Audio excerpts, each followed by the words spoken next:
உங்கள் favourite TV ஷோக்களை இனி miss பண்ண தேவையில்லை. ZEE5 இல் முற்றிலும் இலவசமாக காணுங்கள். இங்கேயும் எப்பொழுதும். வா மாமா. நீ என்ன பண்ணிட்டு இருக்க வானதி?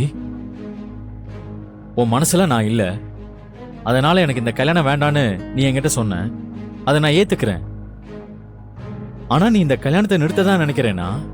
நீ திரும்பி வந்து பஞ்சாயத்துல அவ்வளவு தைரியமா பேசினே இல்ல?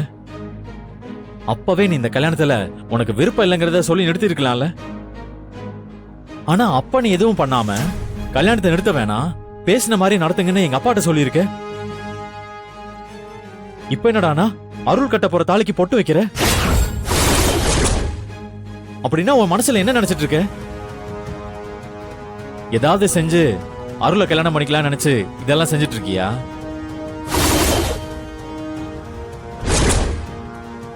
உங்ககிட்ட தான் கேக்குற வானதி. இப்படி நீ அமைதியா இருந்தா என்ன அர்த்தம்? பதில் சொல்லு. ஆமா மாமா, நான் அருள் மாமாவை தான் கல்யாணம் பண்ணிக்கலாம்னு நினைக்கிறேன். என்ன பேசிட்டு இருக்க வானதி? நம்ம விரும்புறவங்க கிடைக்கிறதுக்கு நம்ம என்ன வேணாலும் செய்யலாம் மாமா, தப்பு இல்ல. முட்டாள் மாதிரி பேசிட்டு இருக்காத. இந்த கல்யாணம் உன் வாழ்க்கை சம்பந்தப்பட்டது மட்டும் கிடையாது, இதுல நந்தினியோட வாழ்க்கையும் சம்பந்தப்பட்டிருக்கு. இந்த கல்யாணம் நின்னு போனா அவ மனசு எப்படி துடிச்சு போகும்? அத கொஞ்சமாவது யோசிச்சு பாத்தியா? அவ பாவம் இல்லையா? அவ வாழ்க்கை வீணாகாது.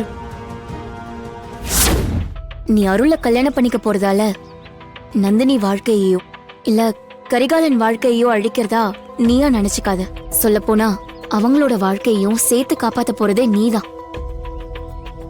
உன்னை தவிர வேற யாரு அருள கல்யாணம் பண்ணாலும் அருள் செத்துருவான்.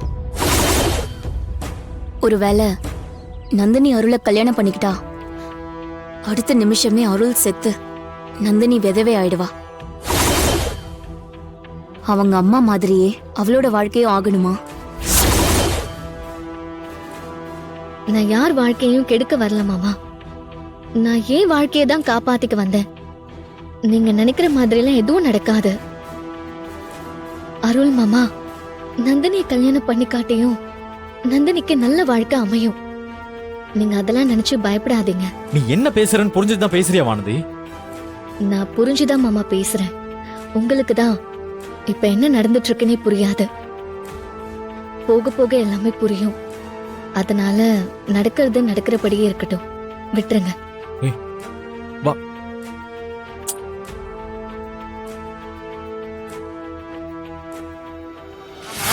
அருளை உனக்கு எப்படிமா தெரியும்? அருளோ நீயும் ஒரே காலேஜ்ல தான் படிச்சீங்கன்னு சொல்லு. அவன் உனக்கு சீனியரு. காலேஜ்ல சேர்ந்ததுல இருந்தே அவனை எனக்கு ரொம்ப பிடிக்கும்னு சொல்லு. அவன் இல்லாம என்னால வாழ முடியாதுன்னு நல்லா நடி.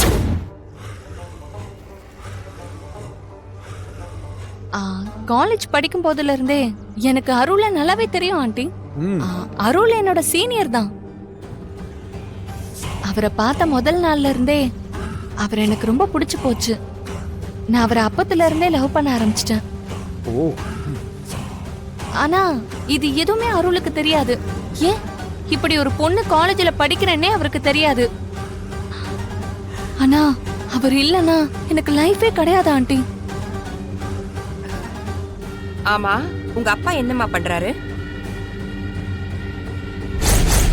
அப்புறம் உன் அப்பாவை பத்தி கேட்டா உன் சொந்த அப்பனை பத்தி சொல்லி தொலைச்சிடாத. நீ பெரிய கோடீஸ்வரன் விட்டு பொண்ணுன்னு கதை விடு.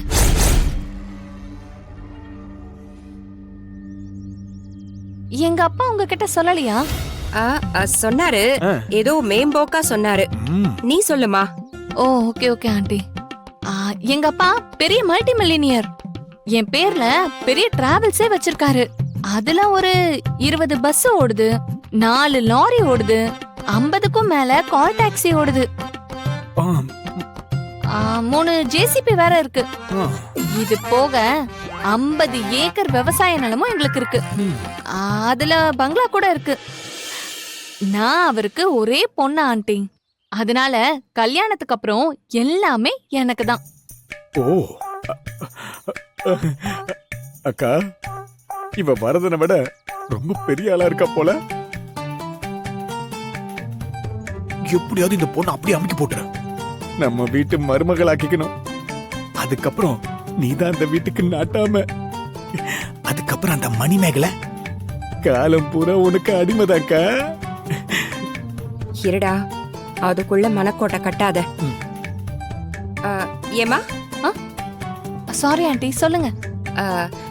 என் பையனுக்கு நாளைக்கு கல்யாணம், அது உனக்கு தெரியுமா? தெரியும் ஆண்டி. அருளை பத்தி எனக்கு எல்லாமே தெரியும். அருளுக்கு தான் என்னை பத்தி எதுவுமே தெரியாது. ஓ, அவருக்கே தெரியாம நான் இத்தனை நாளா அவரை ஃபாலோ பண்ணிட்டு தான் இருக்கேன். நாளைக்கு அவருக்கு கல்யாணம்னு தெரிஞ்சதுக்கு அப்புறம் தான் என்னால பொறுமையா இருக்க முடியல. அருள் எனக்கு கிடைக்க மாட்டாரோன்னு தோணுச்சு. அதான் நான் என் அப்பா கிட்ட சொல்லி உங்ககிட்ட பேச சொன்னேன். எப்படியாச்சும் எங்க 2 பேருக்கும் கல்யாணம் நடத்தி வச்சிருங்க ஆண்டி. சரிம்மா, உன் ஜாதகம் எடுத்துட்டு வந்தியாம்மா? ஏன்னா உனக்கும் என் பையனுக்கும் பொருத்தம் பார்க்கணும் இல்லையா, அதான் கேட்டேன். நான் ஏற்கனவே அருளுக்கு பொருத்தமான ஜாதகத்தை எழுதி வச்சிட்டேன். அவங்க கேட்டா இதை கொடு. இருக்கா ஆண்டி? ஏற்கனவே எங்க அப்பா எங்க 2 பேருக்கும் ஜாதகம்லாம் பார்த்துட்டாரு. 10 பொருத்தமும் பக்காவா இருக்கா ஆண்டி. இந்தாங்க. என் பையன் ஜாதகம் உனக்கு எப்படிமா கிடைச்சது? அது சரி, பரவாயில்ல, நான் அதை பத்தி எதுவும் யோசிக்கல. ஆனா எனக்கு ஒரே ஒரு கண்டிஷன் தாம்மா. என்ன ஆண்டி? கல்யாணத்துக்கு அப்புறம் நீ நான் சொல்றத மட்டும் தான் கேட்கணும். ஆண்டி, நீங்க கிழிச்ச கோட்டை நான் தாண்டவே மாட்டேன். நீங்க அருளை மட்டும் எனக்கு எப்படியாச்சும் கல்யாணம் பண்ணி கொடுங்க ஆண்டி. சரிம்மா, அப்போ சாயந்தரம் மண்டபத்துக்கு உங்க அப்பாவை கூட்டிட்டு வந்து சேர்ந்துரு. ஓகே ஆண்டி, ரொம்ப தேங்க்ஸ். நான் என் அப்பாவோட ஈவினிங் மண்டபத்துக்கு வந்துடுறேன். சரிம்மா, அப்ப நாங்க போயிட்டு வரோம். சரிங்க ஆண்டி. வா. எக்ஸ்கியூஸ் மீ மேடம், எனக்கு கொஞ்சம் ட்ரை ஸ்கின், அதனால கொஞ்சம் ஆயிலியாவே மேக்கப் போடுங்க. ஓகே மேடம், பண்ணிடலாம்.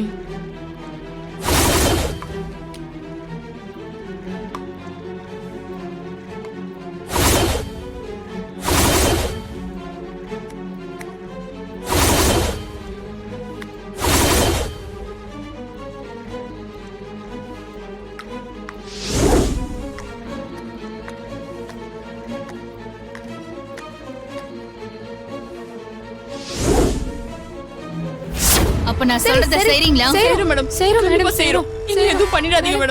இத பாருங்க, நான் தான் உங்களை இப்படி செய்ய சொன்னேன்னு யார்கிட்டயும் சொல்லக்கூடாது. அப்படி சொன்னீங்கன்னு வச்சுக்கோங்களேன், நீங்க எங்க இருந்தாலும் உங்களை தேடி வந்து கொன்னுடுவேன். சொல்ல மாட்டோம் மேடம், நம்புங்க மேடம், சத்தியமா சொல்ல மாட்டோம் மேடம். ப்ளீஸ் மேடம், விட்டுருங்க மேடம். மேடம், வேணாண்டி, அது என்ன பவுடர்னே தெரியல. ஏதாவது ஆயிட்டா நமக்கு தான் கெட்ட பேர் வரும். உன் கழுத்துல கத்தி வச்சிருந்தா தெரிஞ்சிருக்கும். நம்ம உயிர் இப்ப ஆபத்துல இருக்குடி லூசு. கெட்ட பேர் பத்தி யோசிச்சுட்டு இருக்க, நீ பேசாம இரு. என்ன? ஒண்ணு இல்ல மேடம். ஏய் போடி, நான் பாத்துக்கிறேன் போ. ஜீ5 ஆப்பை டவுன்லோட் செய்து அனைத்து எபிசோடுகளையும் இலவசமாக பாருங்க.